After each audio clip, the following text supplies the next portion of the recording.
welcome back to the FIM CEV Repsol final race then of the day here in Barcelona. And what a race we've got coming up for you.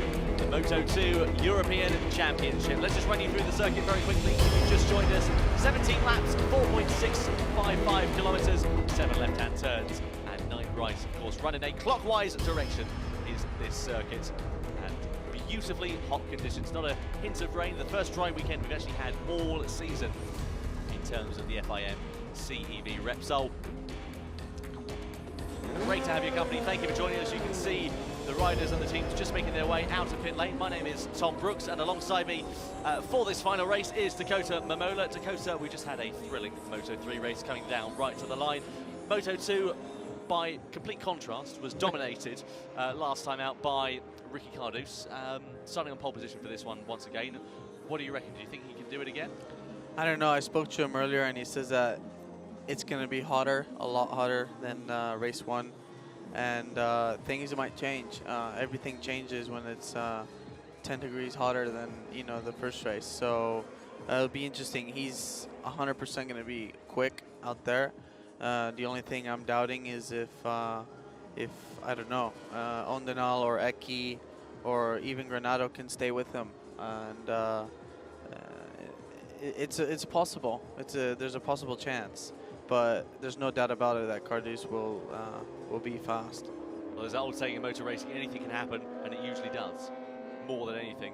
It's going to be really, really exciting. We're looking forward to seeing how these guys will get on. And of course, with Ricky Kardos. Flip-flops. Exactly, yeah. Ricky Kardos, of course, with that race victory, he's actually going to be looking, if he continues on in the the Moto2 European Championship, he could actually look like a very serious threat in the championship. Well, this is another reason why a lot of, like he was saying in the interview, I sleep and think about riding, and him not having a contract with any team opens up opportunities for him to ride in different teams like KTM in the World Championship, here with Petronas, and it actually gives him a better chance to show people out there that he has talent. And just like in race one we saw, he was, not only did he win the race, his lap times were really good. Lap times are really close to World Championship lap times, and that's what owners of teams look at, and managers, and that's what he's looking for. He's probably looking for an opening or something for the World Championship. Well, he's very much proven his worth in the World Championship, of course, when he substituted for Brad Binder. Did a great job on board a bike, of course, that he's the test rider and development rider for, so you certainly can't doubt his credibility. I'm really excited. There he is. There is that man, Ricky Kardos. Home track for him, of course, on that Petronas bike. If you watched Albacete, the opening round of the Moto2 European Championship last time out, then you will have seen that that bike was actually ridden, I should say, by Hafish Sirin, who was racing at Albacete. He's actually here this weekend, but not riding. Instead, as we see, Ricky Kardos, can't believe he's 29 years old as well. He seems to have been around forever. Yeah, I mean, he's been in the World Championship for a few years too. So, no, but again, a super talented rider. Unfortunate, it's really hard nowadays to find a good team to race for.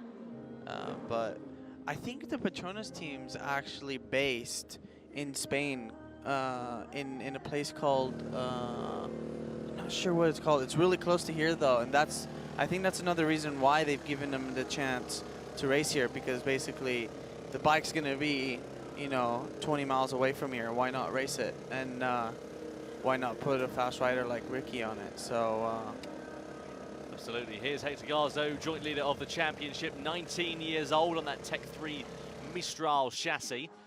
Great race for him in the opener, 5th position as well. And can see one of the riders just, is that Philippe Gallo having a bit of a wander around? Just having a nice relaxed. Well, I mean, he is 59, so he's got to stretch the muscles. No, exactly. So there's Dimas Eki, 24 years old, first ever podium for him in the Moto2 European Championship. Nice helmet design he's got there as well. Indonesian rider, of course, for the Astra Honda team. Great race for him last time out. He was battling with the likes of Steven Odendaal. Be interesting, we'll talk about Odendaal when he comes up on screen, but be interesting to see how he fares against the likes of him. Front row for Eki, so he'll have a good view down towards that first corner. Not the best view, that of course goes to Ricky Kardos. But nonetheless, here is Steven Odendaal then. the reigning European champion, on board that NTS machine. Full gas is what he wants. 2 fourth places so far. Consistent. In the championship, which is consistent, but not that podium. He desperately wants to get himself back onto that roster, and definitely the top step. Yeah, and he's there. You know, he was there in the last race battling for the 3rd, and unfortunately got 4th, but at least he's getting closer. This is not, I think this is not the best of racetracks for him.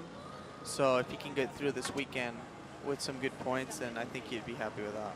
Absolutely. There's Corentin Perolari, his first ever race in the Moto2 European Championship. Saw him nearly leading, got an absolute barnstormer of a start down towards that first corner, and was looking very menacing in the opening stage of the race, in a bike that's deemed by some as a bit inferior compared to the other machinery that's out there. A very different motorcycle. It's the Transformers bike that he is riding. We'll explain more about that later if you haven't heard all about it. But nonetheless, finished in 9th place in his first ever Moto2 European Championship race. But this man, Eric Granado, leading the championship, as we said, joint leading the championship, 31 points, 2nd place last time out. Great race for him. Great way to get his championship not back on track as such, but a great way to assert his authority. Yeah, because he didn't quite have an amazing season, I think, last year. I mean, he was there, but kind of struggled. So, I mean, he's got the talent. We've seen him on the podium. We've seen him win races also in the past. He's got definitely a lot of laps around his belt, you know, racing in the World Championship in Moto3 and Moto2, I think. And here's Fellini.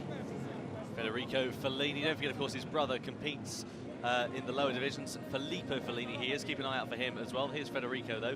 Had a series of wildcards he's done in the Moto2 World Championship as well. He did Italy, he's done Catalonia, and he did the round before as well. Yeah, he was. I think he was replacing someone, though. I forgot who was injured in Moto2, and he replaced him for one race weekend. Actually, you know, when Danny Kent left the team, I think they contacted Fellini to see if he wanted to replace him or take his ride or paid for the ride or something, something like that. I understand.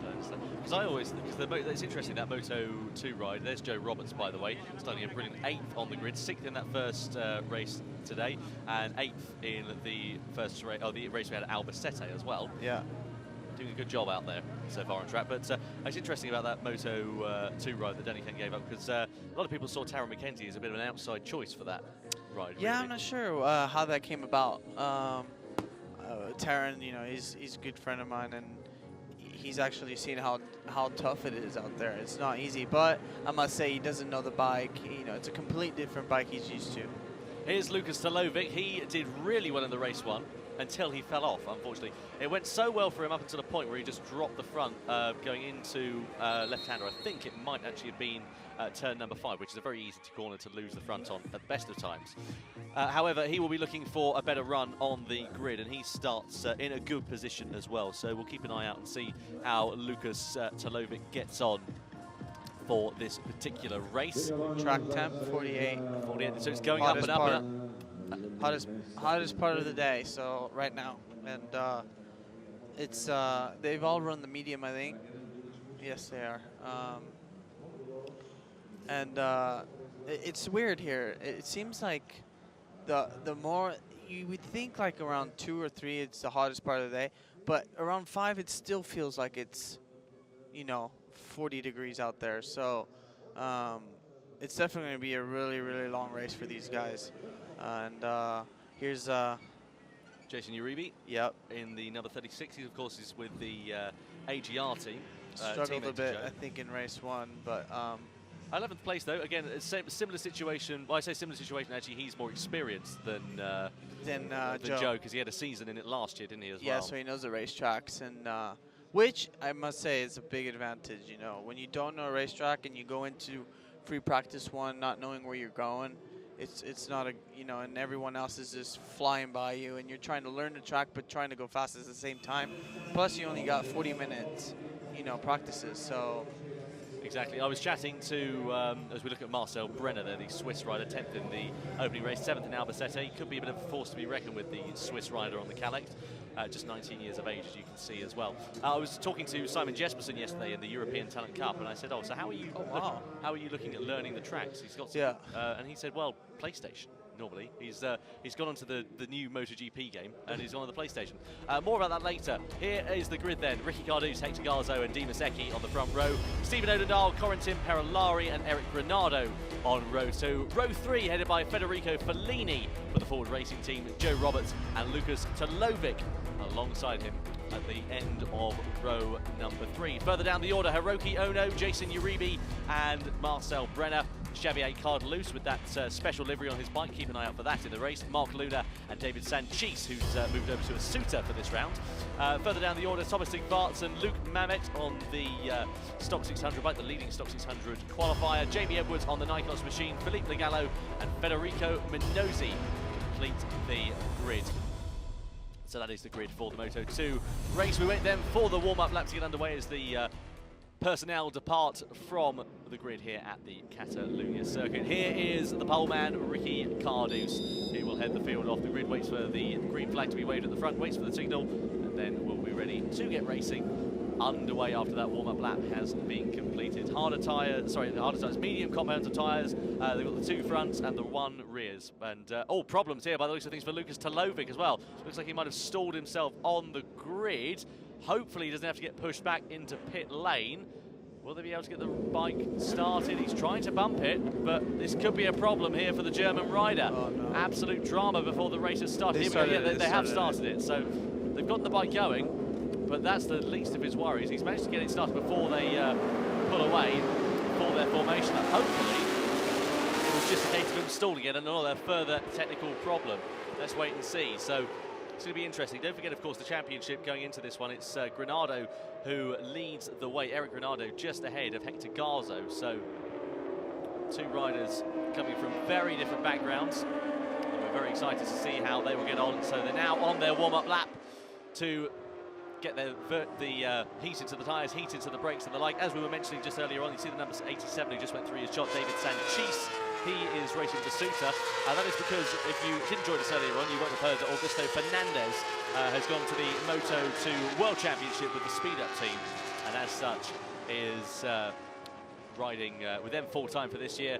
So David Sanchis has moved over from his full-time seat with his own team on his own motorcycle, and is now racing with the Easy Race Moto2 team on the Suter chassis. And it's not doing too badly at all. Qualified a bit further down the order than I'm sure he would have liked, but I'm sure it'll be very interesting to see how we go. Look at the heat haze coming off the track as well. You can see just how hot it is. 48 degrees, he said, Dakota, before we had Get fried an egg out there. Absolutely. Should we go and crack some?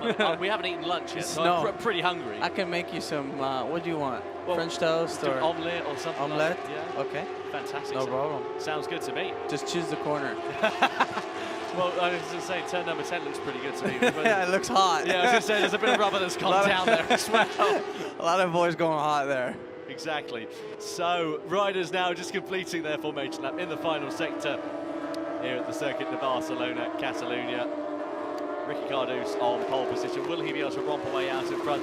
5 seconds was his advantage in the opening race, and we're looking to try and repeat that feat in race number 2. There's Eric Granado, the championship leader, just going through into the final chicane, and he will be a force to be reckoned with, heading or sitting in the back of the second row of the grid, 6th position. But keep an eye out for Corentino Polari, the rider who, of course, is coming into this championship with a lot of experience in the Endurance World Championship. Competed at the 24 Hours of Le Mans on board a Kawasaki. Unfortunately, the bike didn't make the finish due to an engine problem, but nonetheless, he's doing a great job out there on that Transfuel machine. He heads, or sits in the middle of the second row of the grid. So there is the poleman, Ricky Kardos. Just to remind you once again of that front row. Ricky Kardos, Hector Garzo, and Dimas Eki. So who will get the drag down towards the first corner? Final preparations taking place. Riders just slotting themselves into their grid positions, and we will get ready to go racing. The tension is building here for the second race of the day, the final live race here for the FIM CEV Repsol Ricky Kardos on pole position as the green flag is waved at the back. Look towards the top of your screen. Wait for the red lights to come on, which they do so now. Lights out and away we go for race number 2 in the Moto2 European Championship. Hector Garzo with a good start and Correntino Polari getting a big wheelie off the front, and it looks like it is indeed the number 88 of Ricky Kardos who has dropped back significantly on the start, and also a great getaway as well for the number 44, the reigning champion of Stephen Odendaal. He's now up into 4th place, but also a great start as well for Dimas Ecki and Eric Granado. Granado up into P2. Eric Granado ran in the side of Odendaal in turn 1.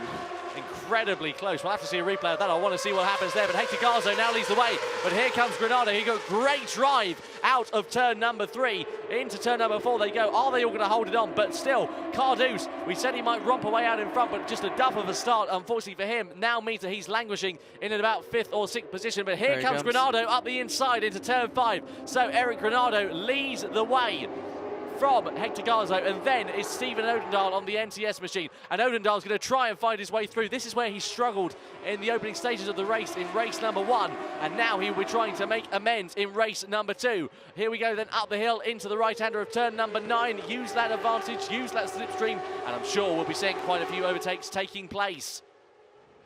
Down the back straight we go. Eric Granado leads the way, but here comes Garzo deep on the brakes, and here comes Ecki deep on the brakes up the inside of Odendaal as well. So, oh my goodness me, Ecki up into the lead of the race. Goodness me, concept further down as well. Looks like Talovic was caught up in the lead there. Oh dear. Some action going now. Certainly is. It's hard to keep up, but Ecki went from 4th into 1st. He did eventually lose out to Hector Garzo on the exit of the corner, but that was incredibly brave from the Indonesian rider, sticking it to the man. Certainly he was. Into the final chicane we go, and Garzo leads the way from Ecki, from Odendaal, from Granado, from Polari at the moment. So Polari having a good start, holding position there in 6th place at the moment. Here we go then down the start finish straight over the timing line for the first time out of 16 being completed. So Hector Garzo from Dimas Ecki, from Stephen Odendaal. Here comes Kardos though up the inside of Granado. Granado slotted back. Here comes Odendaal up the inside of the lead of the race, but Ecki all the way around the outside into the lead. So Dimas Ecki hits the front here at the Circuit de Catalunya. 2nd place of Stephen Odendaal as well. A great start for the top 2, what you probably call them going into this race as underdogs really, because well, Ecki, you wouldn't exactly count him out for the victory, and neither would you count out Stephen Odendaal, but their pace early in the race has been somewhat questionable. Yeah, and like I said, you know, this second race, it's a lot hotter. Everything could change, and as you can see here, you know, and but Ecki was up there also in race 1, not in, you know, isn't battling for 3rd place with Odendaal, so it's good to see these two now up in the front and have something different. Absolutely, into turn 7 and 8 we go. Still Ecki leading the way. Then here comes Odendaal, though. He's got a great run out of turn number 8. He's looking up the inside into Kamsa, but can't quite find that way through there for the NTS rider, the reigning European champion. He's looking good, isn't he? Keep an eye out for him. Yellow flag. Fastest sector with a yellow flag, as you say. That's at post number 5, so turn number 5. Somebody must have gone down. Ecki late on the brakes. It's too early to call this race at the moment. Lap 2 out of 17 we are on. But Ecki, of course... Ricky Kardos is coming. 4th place now. Indeed, yeah. He managed to get the heat into his tyre. Here comes Garzo up the inside of Odendaal as well. Managed to just hold on, did Odendaal there, and really trying to pile on the pressure. Listen to the noise of those Honda CBR 600 RR engines. And somebody actually asked me the other day, is the CV going to go to Moto2? Is the CV going to go to Moto2 going to go to Triumph engines in 2019, like the World Championship? And I probably don't think that's going to happen, at least for another couple of years after that, purely because a lot of these bikes end up being ex-World Championship bikes. They're designed around the Honda CBR engine, and as such, of course, the new bikes have to be designed around a brand new chassis. Meanwhile, here comes Odendaal. He now leads the way ahead of Garzo, ahead of Ecki, ahead of Kardos, ahead of Granado. So the top 5 lining astern at the moment, and also keep an eye out for Joe Roberts, also in the background of your shot there as well. No jump start. Good to see. Everybody made it very cleanly through, which is good. So Odendaal with the advantage at the moment. Here comes, though, Hector Garzo. Will the Tech 3 bike be able to do it justice? It's really good to see that Tech 3 bike. I mentioned it back in Albacete, Daco, that it's a really exciting bike to watch on track. There's some gravel being kicked up there, so somebody's obviously been off the road because it's on the racing line as well. But I think that could have been still from Moto3. Oh, really? From Nuri. Oh, it was Cooney who went down. Cooney, yeah. Remember? Yeah, exactly, yeah. It could potentially be. We'll have to wait and find out, but nonetheless, it's being swept off the racing line quite significantly. And Stephen Odendahl doing exactly what he does best, getting out in front and romping away with it. But as I said, just getting back to the Tech 3 machine, it's really interesting to see that bike doing so well, because of course last year in the World Championship, it wasn't really doing that much. No, you know, and Remy's teammate, Vierge, Vierge, he's actually doing really well on that machine. He's always in the top 9. You know, battling 6th place, I think he was 2 races ago. He did have a really bad crash in Barcelona, I think it was, and couldn't race on the Sunday. But Remy is actually not doing too bad either, because, you know, it's Remy's first season on the bike, and Vierge's already raced it 2 years, 1 year in the World Championship, 1 year already in the Spanish Championship, so he kind of knows already what the chassis is like.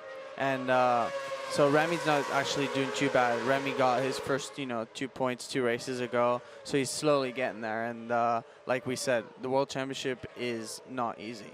No, certainly isn't. Here comes Garzo, though. He now leads the way in towards turn 1. Lap 4 out of 17 we're on. Already this race is absolutely flying by for these Moto2 riders. And Kardos, he's made some good inroads. He had the fastest Sector 3 time last time around. So actually, no, I apologise. That was Eki of the fastest Sector 3 time. But he was not too far. In fact, it was exactly the same sector time that he and Eki had. So interesting to find out what the lap time comparison is going to be, as Eki really closing up on the back. And my worry for Eki is now he's pushing very hard in the opening stages. We've seen it before. Is his tyre going to fall off towards the end of the race? Because that's exactly what happened with Garzo. You know, you don't know. It also, setup of the bike is really, you know, really crucial for wear of the tire a lot of times. And it also depends track temperature. Just there's a million factors that can go, and also riding style. There's more certain riding styles that use up the tire a lot more than others. So as you can see, Ricky, I think he's just sitting back, seeing what these boys can do, because I think Ricky's got a slightly better pace than everybody else, and he's just waiting. So into the final sector we go with Garzo. Sorry to report that Thomas Sigvardsson once again has retired from this race, judging by our timing screens, and also Jamie Edwards has pulled off as well on the Nikos bike, which is a real shame there. So a bad weekend for the Nikos team, goes from bad to worse for them. Unfortunately, it was a weekend and really a season that they're looking to try and test that new machine, but unfortunately 2 DNFs in 2 races is not going to help them develop that bike any further.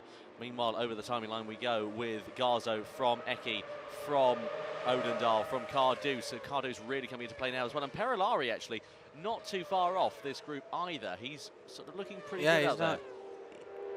He seems to always do very well at the start of the races, and I hope that machine can keep it in the top 5 for the end of the race, because it'll definitely mean that he has some talent to stay here in this championship. Fastest lap last time around from Dimas Eki, a 151.338. In comparison, what were we setting in terms of qualifying yesterday? Were we 50.0? 50.0. Well, 50. Yeah, I mean Ricky did a 50.1 in qualifying, but it is a lot hotter than you know the lap time he did in quali 1. So it's just like Moto3, you know, they were 1.5, 2 seconds slower too. So that was a very late move from Odendahl up the inside. That's run Eki wide. He's going to lose out to Perilari as well. So Perilari, sorry, no, not Perilari, I apologise. He's going to lose out to Kardos. Yeah, and Ricky's just like, thank you very much. Exactly, I'll thank you. I'll take that position. Nicely done. And now it's Garzo from Odendahl, from Kardos, then Eki, then Perilari, and then Granado. So Stephen Odendahl there on the NTS machine, sitting in 2nd position so far. The reigning champion, of course. He's had a wealth of experience, competed in the 2013 Moto2 World Championship for the AGR team, then took a step back after a difficult year for him. Ended up going to the Spanish Championship for the last couple of years, built his grounds up again, built his way through. Also alongside this, competes in South Africa, races really well there. Won the championship, I think, in 2015, and also last year in 2016 as well. So very impressive for Stephen Odendahl. He's a quick lad. He just needs a break, perhaps, to get himself up towards the sharp end of the grid. But as I understand it, from what I've heard, and this isn't confirmed Here comes at all. Ricky. Indeed, yeah. His bike's a lot quicker than Odendahl. Kardos really coming through. Just going back to Odendahl, I understand that they're trying to bring that NTS machine up to the World Championship as Kardos finds his way up the inside of Odendahl into turn 1, through to turn 2. He's made his way through and he's now into 2nd place. But Be interested to see whether that NTS does make it, because of course a new bike compared to what else we've seen on the grid, and very revolutionary in terms of the design and also the World Championship. I think it needs that in the World Championship as well. I think it needs those new manufacturers coming in. It does, but the issue is they need more riders with it, because then you can have more help with other riders, more information. That's the thing with Calyx. Everyone's got a Calyx, so they help each other out, and that's why Calyx is such a good bike right now. And at the moment, there's not many of them chassis out there. But I do agree that they need to bring out more different types in the championship. So the battle for the lead now intensifies with 3 riders between Garzo, Odendaal and Kardos. Kardos in the middle of your shot there, Odendaal at the back of it, and just at the forefront is the number 14 of Hector Garzo. We look at his team watching on there as Kardos looks to try and defend, fishtailing all over the place as Odendaal. He's got such a neat riding style as Odendaal as well.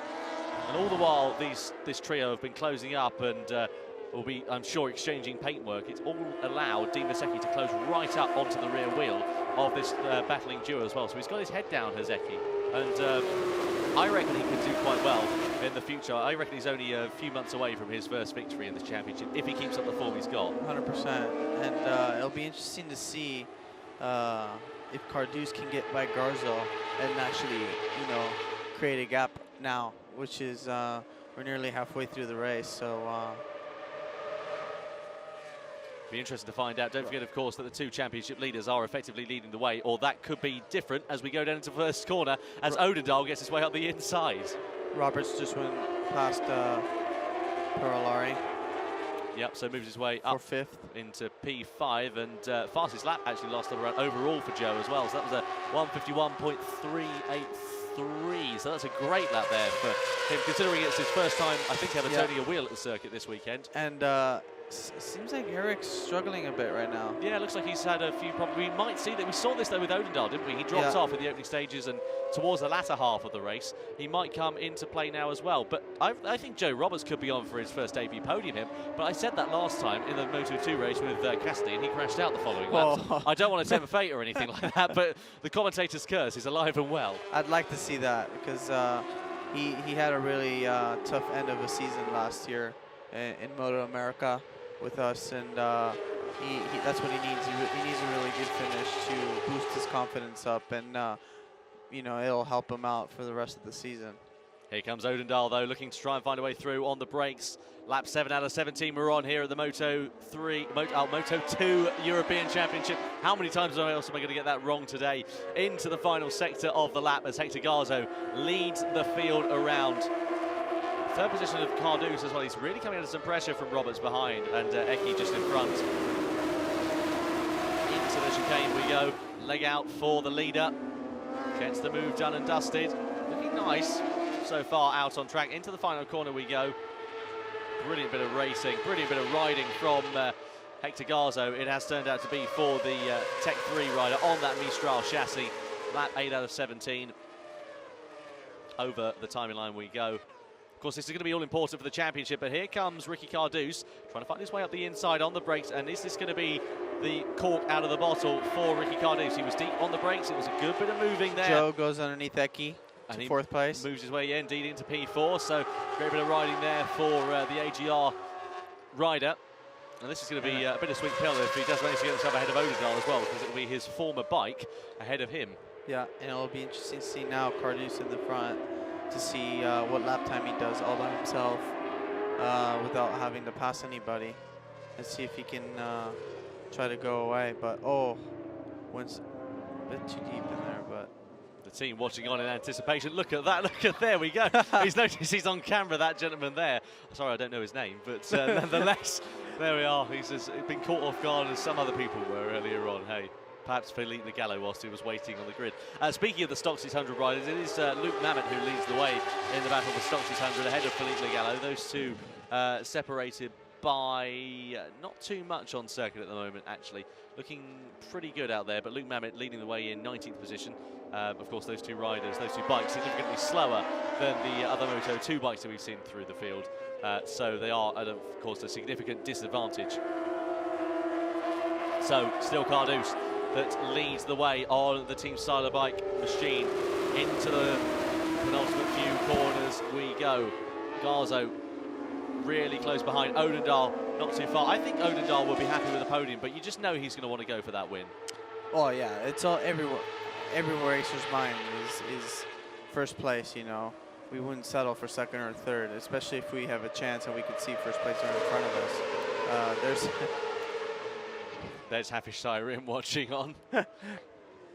Probably glad he's not out there riding in this heat, let's be honest with you. It's 30-something odd degrees out there now. Yeah. It's pretty warm, let's be honest. See that first lap, Ricky's in front. He does the fastest lap of the race, 50.9. First guy to go in the 50s. So took him a bit longer this time around then as opposed to race one, but if he's able to hold on, if he's got the tyre life in there, you should expect him to really romp away out in front. So this battle could become a battle for second position in this race, and Odendaal and Garzo are not going to want to let that happen. They're really going to want to try and see if they can stick on the back of this Calyx, but such as Kardos' pace, it just looks like he's got such more grip, really, doesn't such more of an advantage. A lot of the other riders are particularly struggling with grip by the looks of the... Oh, no! Absolute disaster there for Jason Uribe. He's in the gravel trap. Can't quite tell which corner that's on at the moment. We'll have to give you an update. Here we go, Jason Uribe. So it's into turn number 2. Has he lost the front end through there? Yep, here we go. No. Oh, it's a high set. That's nasty as well. That held on for a long time before it gripped. We saw that last weekend with Mark Marquez. I'm not sure if you saw it. He lost the front there and nearly saved it with his whole body, but ends up crashing. And it's so close there. Jason Uribe, a big disaster there for him. He was running quite well after that. Fortunately, he is okay, which we're quite pleased to bring you that news. But nonetheless, a very difficult start to his campaign. And when you compare it to his teammate Joe as well, Joe Roberts, who's sitting there in 4th place so far, difficult to see how well he will be getting on. Nonetheless, second place still being held on to by Odendaal now. He's got himself ahead of Hector Garzo. So over the timeline we go, lap 10 out of 17. So 7 laps remaining as still leading the way is Ricky Kardos. But now here comes Garzo into second place once again, or not, because Odendaal manages to brake later and stop it into that first corner. Positions changing all over the place as well. Down the order, some great racing going on for Xavier Kardos. He's inside the top 10 with that special livery. You can see Jason Uribe just on the outside of his shot there, still being attended to by the medics. they're basically now most of them are running faster lap times than in race 1. The only one that's not running such fast lap times is Ricky. There goes Joe underneath Eki. It's good to see Joe now in the top 3 position. Really hope he can get a podium this weekend because he's so close, you know. And first time here, first time in Spain, racing here would be good for him. So yeah, it really would be. So 7 laps now remaining as we come out of Campsa, down the hill, down the back straight into La Caixa on these Moto2 bikes. What sort of speed are these guys hitting down the end of that back straight? Oh, the back straight or the front straight? So the back straight, the one they've just gone down. It's turn 10.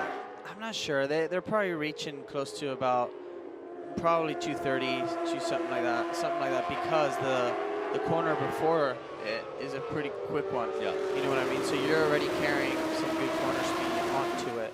Oh dear, that's Pontus Derlund who's gone down the order, unfortunately.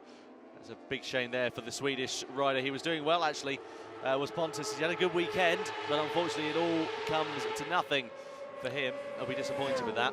Joe's got a chance to even, win this race.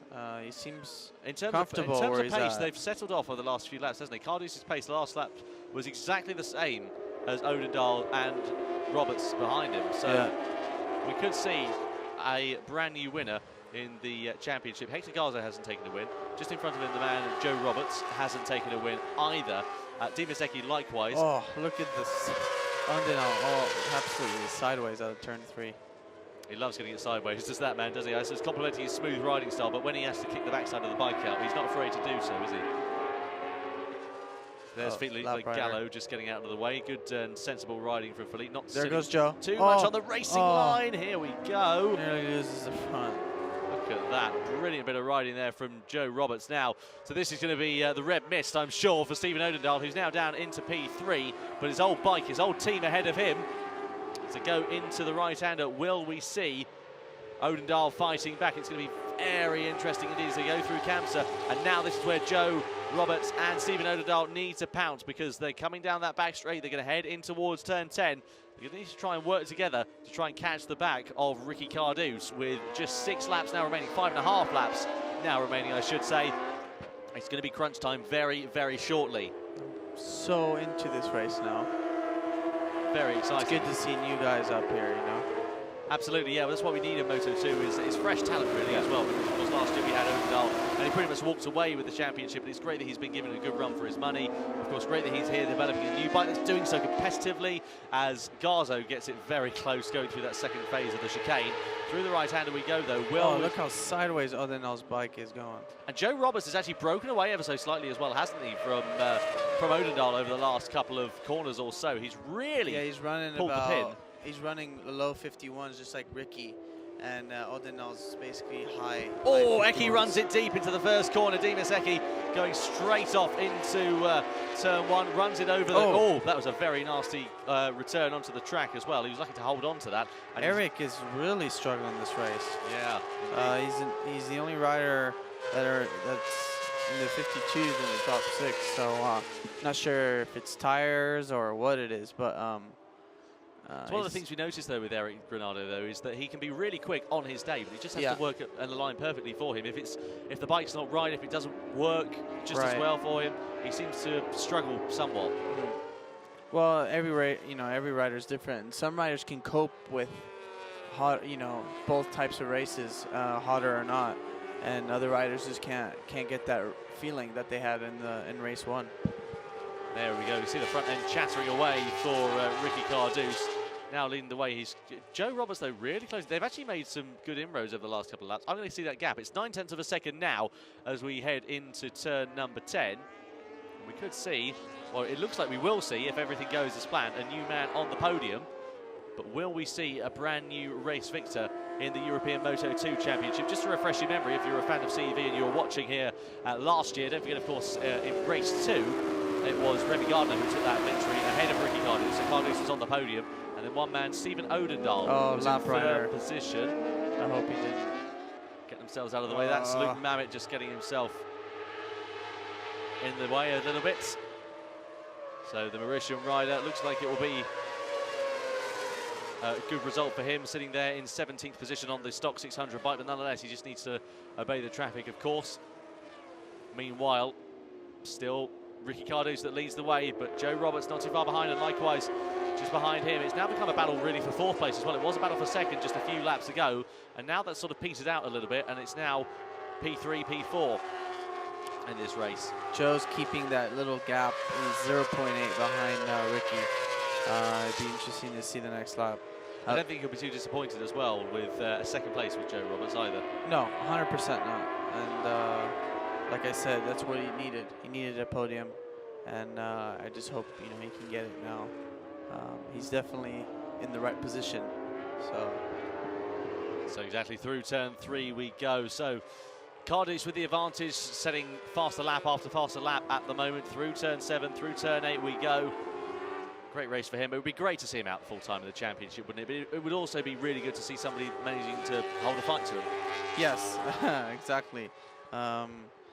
There's Javier Kardos, who's inside the top 10 with that special Luca Cadalora-esque livery. It looks like the old times with the Marlboro, Exactly. It really does look quite nice, doesn't it? And it says on it Kardos 1987 to 2017. So is it Xavi Kardos' birthday? Or something along the lines of that. Let me check that. I've got my stats. I don't know. I'm not sure he's that... I don't think he was that old either. No, I don't think he's that old. I think he's quite young.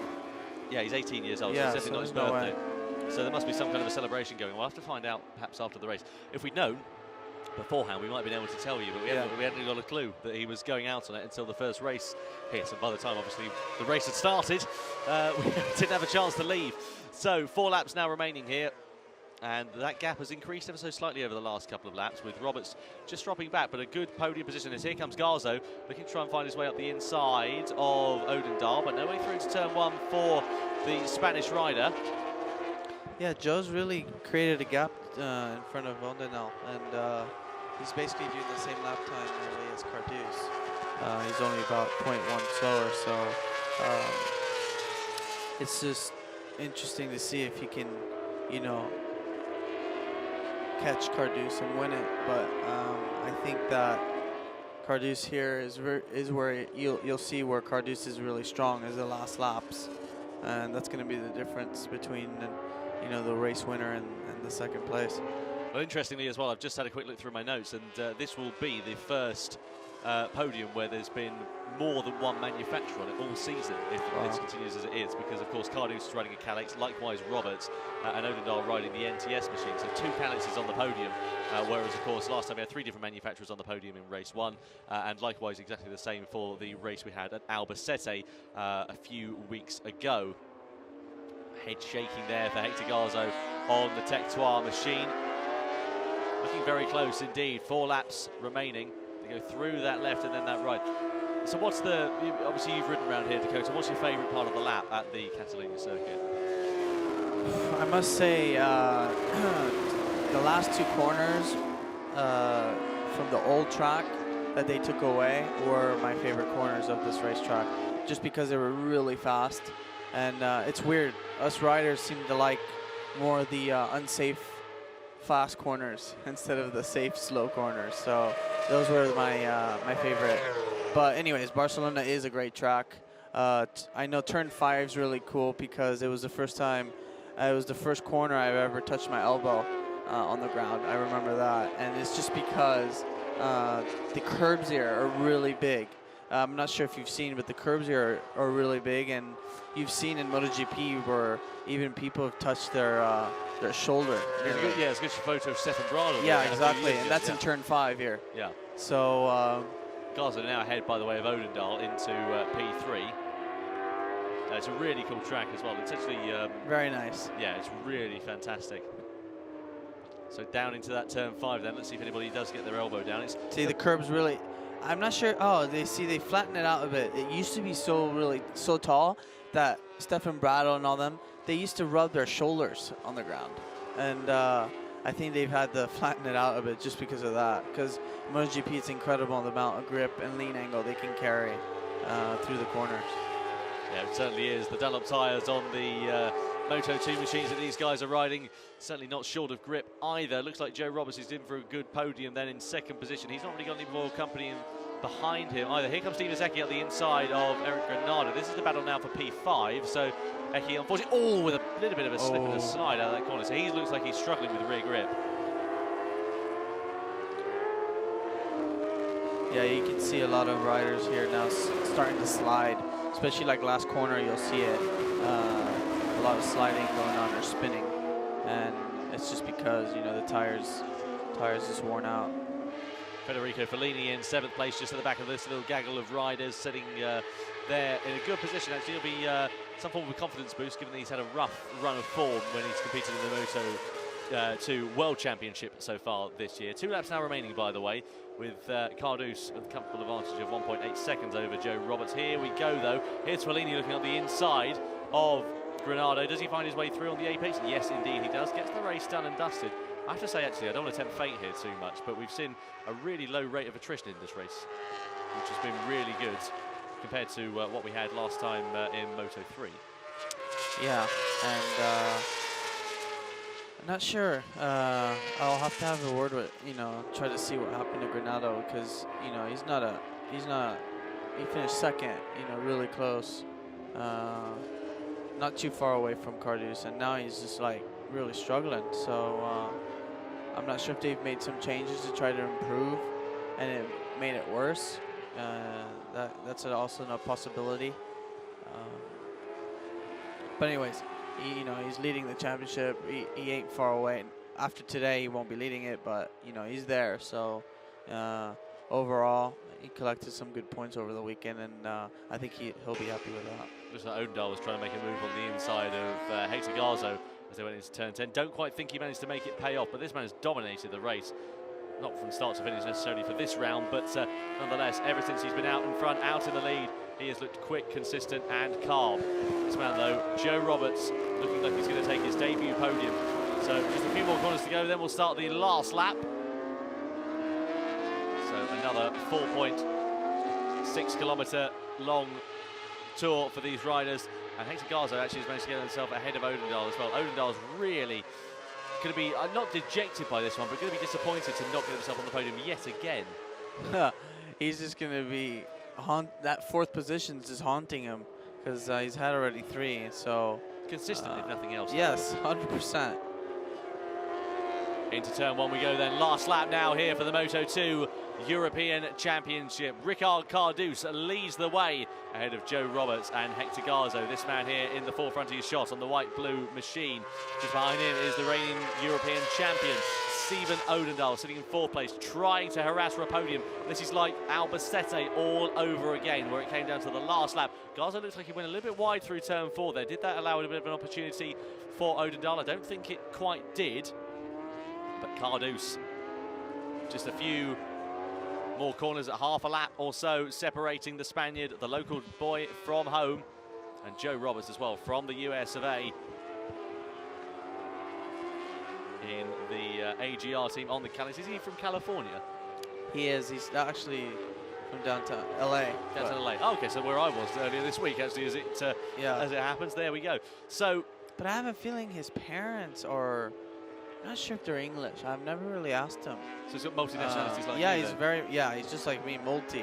And here we go then for the final podium spot. Here comes Odendaal. He was on the outside there with Hector Garzo. He really wants that 3rd place. He tried to get his way up the inside. They're going to battle then to the line. Just a few more corners left for Ricky Kardos as we go into that chicane for the last time of asking for the Spanish rider. It will be 2 out of 2 for Ricky Kardos. Then one more corner separates Ricky Kardos from home. Around the final turn we go. And Kardos takes the checkered flag. 2 victories in 2 races for Ricky Kardos. 2nd place and a debut podium for Joe Roberts in European Moto2. And Hector Garzo does get a 3rd position. 4th place goes the way of Steven Odendaal. 5th is Dimas Ecki, who managed to get the better of Federico Fellini. And then Eric Granado down in a dejected 7th position. A disaster by his standards of a race there for the Brazilian rider. And then Polari and Talovic and Kardos round out the top 10. But a great race there from Kardos. That race actually around about a minute or so slower than we had in the opening races earlier on today. Yeah, it's, a lot hotter. And even the race pace was about a second slower than race 1. So it's good to see Joe. I'll be happy to see him downstairs in the podium. A great result there for him. A great result for Joe Roberts on that Cali. It's his first ever podium in the European Moto2 champion. Hector Garzo with yet another rostrum finish, and he will then extend his championship lead. It was, of course, joint going into this particular race between himself, Hector Garzo, of course, and the man who was alongside him. I say alongside him, Eric Granado, the Brazilian rider on the number 51, who had a torrid race down in 7th position. And now that championship lead will then go the way of Hector Garzo. But what a race we've had. What a end to the day's action. Don't forget that, of course, we've still got the championship standings to come for you for the Moto2 European Championship. We've also got the likes of the highlights to come for you very, very shortly as well. Then the podium, and then we'll bring you all the information, of course, about the next round. So we're very much looking forward to that. But riders now completing their cool-down lap, heading towards Parc Ferme. And a great result there. Dimas Ecki just in the background of his shot. I don't think he'll be too happy on the number 20 with 5th position, but this man certainly won't be displeased with a brilliant podium. A brilliant victory, 2 wins on the bounce for Ricky Kardos. Surely it's only a matter of time before he gets a full-time ride in European Moto2. If not, then a full-time ride in the Moto2 World Championship. So then, here are the results from the race. Let's have a look and find out who finished where then, shall we? Well, it was Ricky Kardos, of course, who took that victory in dominant fashion ahead of Joe Roberts and Hector Garzo. Odendaal and Ecki were 4th and 5th. Fellini, Granado, Perolari and Lucas Talovic, who managed to stay on board after those dramas at the start of the race in 9th position. Then just inside the top 10 was Xavier Kardos with that special livery on his bike. Marcel Brenner 11th, Hiroki Ono 12th. Oxy Gutierrez in 13th, David Sanchis on the Suter in 14th, Luna Mokivka, Luke Mamet, a great result for him in 17th place on the stock 600 Yamaha, just ahead of the other stock rider, Philippe Legallo, who, of course, as we mentioned earlier on, is 59 years old. Failing to finish, Pontus Derlin, who ended his race in the gravel trap, likewise Jason Uribe and Thomas Sigvarsson, and Jamie Edwards pulled in on the end of the first lap with some technical problems on board his Nikos machine. Disappointment there for the British Run outfit, but we'll see if they can improve next time out, of course, for the next round in Valencia. So still on his cool-down lap, and where have his gloves gone as well? He might have taken them off, or maybe he's given them to a marshal or a big fan of his or something along the lines of that. Not 100% sure, but Ricky Kardos with a great race as well. He'll be mighty and mighty pleased having done that on the Kalex. And of course it does mean that he will become a very serious championship threat as well. He'll now be on 50 points compared to others around him who'll be languishing on some lower points paying positions. So it'll be interesting to find out how he stacks up in the championship, which of course we'll have after we've done the highlights for you. There is Hector Garzo in the pit lane. There is Joe Roberts. Great race for the American rider. His first ever podium in the European Moto2 Championship. Fantastic result, coming over from Moto America last year. Difficult end to his season, as we talked about with Dakota earlier on, but great to see him ending up on the rostrum for the first time this year, demonstrating that he's got some good speed behind him as well. Getting a photo, I believe, with his old man as well, which is great to see. There is the race victor then, Ricky Kardos. And there is the top podium finisher, Luke Mamet. A great race for the Mauritian rider. He'll be so pleased with that. And that's just what he needed as well. And I was speaking to him yesterday. A great personality. He is such a nice guy. And we hope we'll see him out, hopefully, in more races in the European Moto2 Championship later this year. So Kardos, congratulated by his team. They seem to be getting pretty used to it now by the sounds of things. Not the same jumps and the like that we had last time, but still the same smiles greeting all of the team members. They're very pleased with the victory. It's what they all work for. Don't forget the countless amounts of hours that these riders have to go through in order to get prepared and get ready. And don't forget about the teams as well that work around the clock to get those bikes prepared for the riders. And then they go and take a victory or a podium or something along the lines of that. It's a fantastic result for them. So you can see just Dakota in the background of your shot there, waiting to chat. He's just chatting to Joe Roberts after that race. Great race for the American rider. And then we'll chat to the race winner then. Ricky Kardos will be along the way very, very shortly. Just being congratulated by a few more members of his team. And now he will be down there for that Parc Ferme interview before the podium. Dakota is with the race winner, Ricky Kardos. Ricky, another great race, and looks like nobody could battle with you. You struggled a bit at the beginning, but then nobody could really touch you, could they? Yeah, I speak with the Dunlop people and tell me that with this weather and with this pressure, it's impossible to try to have the same rhythm than before. But I prefer stay calm rather than riders, and the riders open the gas at full throttle in the corner 3 and corner 4 and say, okay, calm, because sure after the 10 laps is coming in rear. And me, I'm calm, and after with the old tire, I 51.0, 51.1, and I'm happy because the team might work a lot. And thank you very much for all 2 races in one day. Is not bad, and I need to take the rhythm again, and if it's possible, return a World Championship, because it's my dream again. Good job. Spanish. Bueno, hemos trabajado mucho el equipo, un 10, porque hemos estado todo el fin de semana muy atento a la presión de pista en cada hora, en cada momento, y hemos hablado con Dunlop, me han dicho que las primeras vueltas dejara correr mucho la moto y tranquilidad, y es lo que he hecho. Ellos vean que abrían gas como una bestia, y yo digo, ya caerán, ya irán tirando para atrás. Y así he sido, yo he continuado con el ritmo, no abría 100%, solo casi en la recta y en 4 sitios más, y eso nos ha hecho tener un ritmo muy bueno.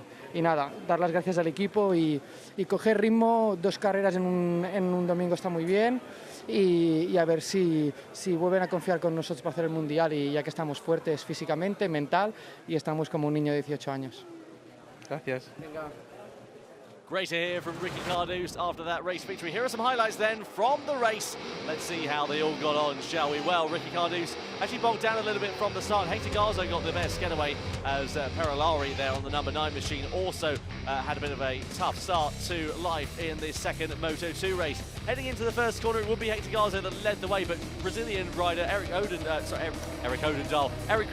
rather made a great start. Went into the side though of Stephen Odendahl and ended up getting himself up into P2. Meanwhile, Di Masecchi was making some significant inroads, nearly made 3 places in 1 corner, but had to settle for 2 in the end. There was some great racing going on further down, some big argy-bargy as well, as Lucas Stolovic lost out. There is Felipe Gallo going motocrossing. He ended up going down the order, as well as the number 87 machine was what looks like David Sanchez, who has gone down the order. So there was some contact there between those 2 riders. Big disaster for both of them. However, back out in the front end of the race, Stephen Odendahl looking pretty good out there on track. He led the way briefly. However, Hector Garzo's pace on the Tech 2 machine was just too good. He ended up hitting the front once again. As Di Masecchi also looked like a very big threat throughout the course of that race. Through turns 1 and turn 2 they went. Everybody holding on very nicely indeed. But then again, back down the straight as Ricky Kardos came into the foray in the middle stages of the race. He outbraked Odendahl, he outbraked Garzo with a 2-way overtake into the first corner. Brilliant bit of riding there from the race 1 victor.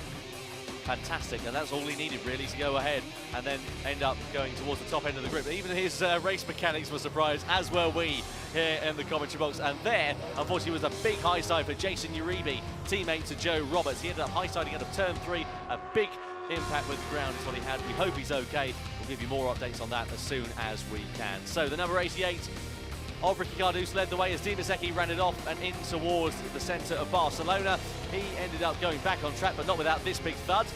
Managing to carry on with relative ease, therefore, after that. However, here comes Garzo on Odendahl, by the way, as Joe Roberts has already made his way up into 2nd place. This was the final position on the rostrum that was up for grabs, and there was a great bit of overtaking there from the number 14. He made his way through into the first corner. Fantastic bit of riding there for all of the riders. But here we go into the final couple of corners with Ricky Kardos. He won race 1 in comfortable style, and he did exactly the same in race number 2. With just a couple of corners to go, you can see just how much of an advantage he had over the rest of the field through the final corner, and it was a dominant race win for the Styler Bike Calais rider. Hopefully he'll be in with a chance of a full-time ride later this year.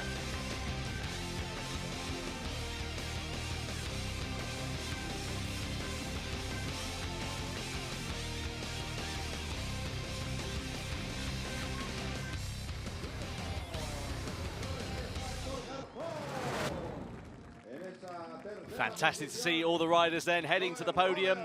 Good to see the American flag up there. Absolutely. When was the last time we saw that in Moto2, even in the World Championship? Has it ever happened? I can't think of a time off the top of my head. I mean, last time there was Nicky, you know what I mean? But, so there we are. That then must mean that history has been made 100% in Moto2, at least definitely in the European Moto2 Championship. Fantastic.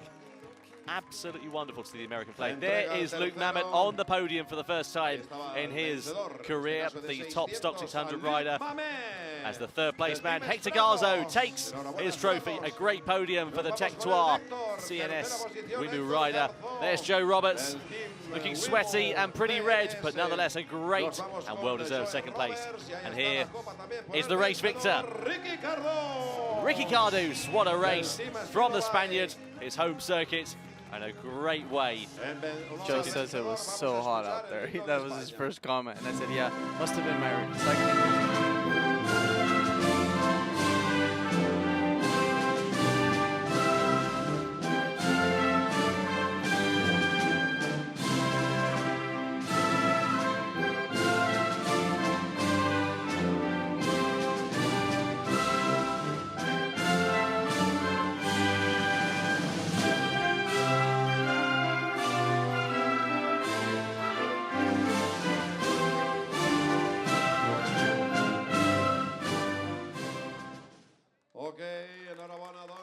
Ricky Kardos celebrates in style on the podium.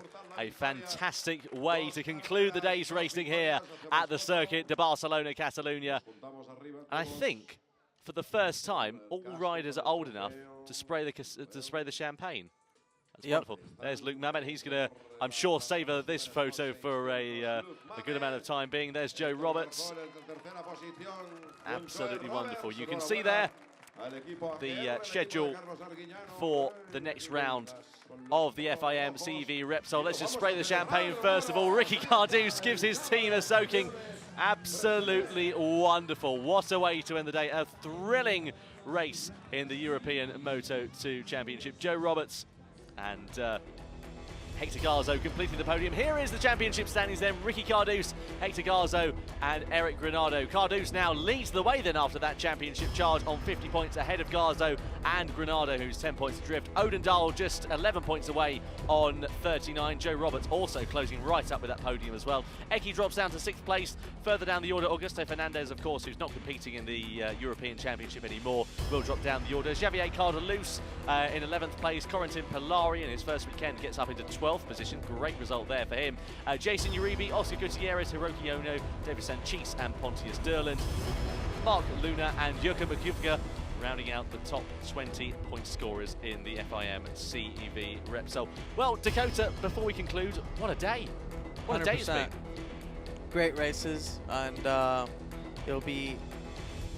all safe and sound, and it'll be interesting to see in Valencia how the championship and all that keeps going. So exactly. So we'll see you next time out for the FIM CEV Repsol from Valencia. For myself, Dakota, take care. We'll see you soon. Bye-bye.